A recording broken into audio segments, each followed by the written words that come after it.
আমি 3টা beet 1 KG ডালি মুসুর ডালি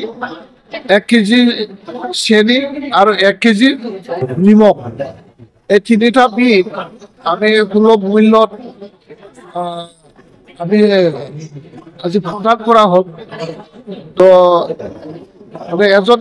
রেশন কার্ডে এটা পৰিয়ালে যেটো পাব লগা আমার যেটো চাউল 5 কেজি পার হেড এটা তো ফ্রি অফ কস্ট ইয়ার লগতে আজি 1 কেজি চেনি 1 কেজি ডালি আর 1 কেজি নিমখ দিয়া হল আর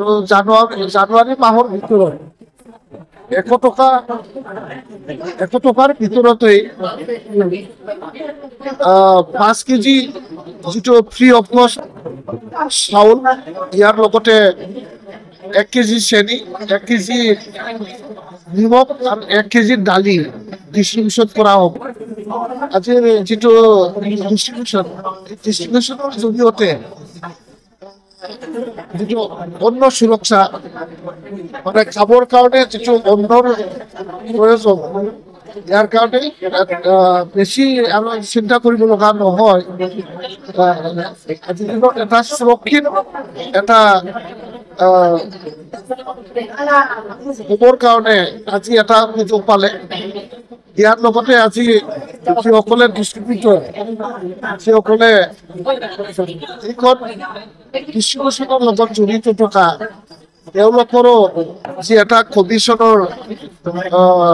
কথাটো ক'লে তাৰ জৰিয়তে এটা ইয়াৰ লগত জড়িত থকা ব্যক্তিসকলৰ এটা আৰ্থিকভাৱে এটা সকাহ পাব আৰু আমাৰ মাজত যে এটা সন্দেহ যে কিছু বস্তু মানে ৰাখি থোৱা কিছু বস্তু অলপ ওজনত কম দি পেলাই যেটো চলিব লগা যে এটা পৰিৱেশ আছিল এই পৰিৱেশটো আজি দিনৰ পৰা সম্পূৰ্ণ সমাপ্ত হ'ল বুলি মই অনুভৱ কৰিছো।